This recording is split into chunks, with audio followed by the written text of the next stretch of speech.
Mga kapuso, sensitibo po ang balitang ito. Hindi lang matinding ulan ang bumuhos sa mga nasalanta ng Bagyong Tino sa Cebu.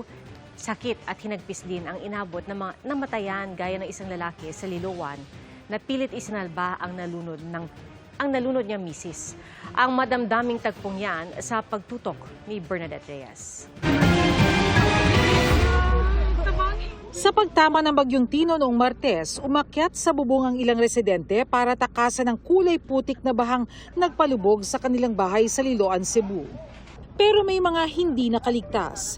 Isa na riyan si Connie, misis ni Emmanuel Estrera. Nakakadurog ng puso ang nag-viral na tagpong kuha ng kanilang kapitbahay. Si Emmanuel, pilit sinasalba si Connie. Kwento ni Emmanuel, nag-aakyat sila noon ng mga gamit dahil pinasok na sila ng baha. Si Connie, binalikan pa raw sa kusina ang nilulutong almusal hanggang mabilis rumagasa ang tubig. Agad kinuha ni Emmanuel ang dalawang anak nila para makaakyat sa bubong. Naiwan si Connie. Ang sabi ko na lang sa kanya, dapat makaabot siya ng kisame para maabot niya yung hero namin, para mapuk niya, para mailalaman na may tao sa ilalim. Pag-akyat sa bubong, nagpasaklolo sina Emmanuel para masagip ang misis. Ayon sa kapitbahay na kumuha ng viral video ng mag-asawa, narinig nilang kumalabog ang bubong ng bahay ni Connie at sumisigaw na ito ng tulong. Pero mahirap baklasin ang kanilang bubong. Nagdahi pa po, mga 3 busy siya para makita ko yung misis. Tapos bangwat nakita ko na siya, pinull out na namin pataas. Nagpatulong ako kung marunong mag-CPR kasi ako wala na akong lakas mag-CPR. Isang kapitbahay ang nagpresentang mag-CPR kay Connie pero nabihan niya ako na wala na pulso. So, hindi ako pumayag na wala na. Kasi may milagro naman eh.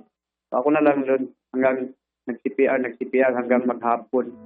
Masakit na tinanggap ni Emmanuel ang katotohanan. Wala na ang kanyang kabiyak. Nang ma-rescue na sila, nakiusap siyang dalhin sa ospital ang asawa. Pero sa ilang ospital na inikot niya, walang Connie na na-admit. Sa huli, nakita na niya ang misis sa punerarya. Date, may milagro naman eh. Kung hindi sila naman naniniwala sa milagro, ako naniniwala. Hindi ako aalis sa asawa ko kung hindi sila nagpaasa. Nakikituloy muna sa mga kaanak ang dalawang anak ni Emmanuel. Nakaburol naman si Connie, ang kanyang high school sweetheart, katuwang sa pagpundar ng kanilang bahay at pagbuo ng kanilang pamilya. Misyong mag-isa na lang niyang itataguyod. Dahil para kay Emmanuel, si Connie walang kapalit. Ikaw lang ang nag-iisa.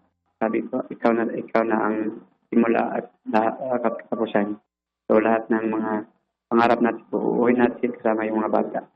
So, i-guide mo lang kami. Para sa GMA Integrated News, Bernadette Reyes, nakatutok 24 oras.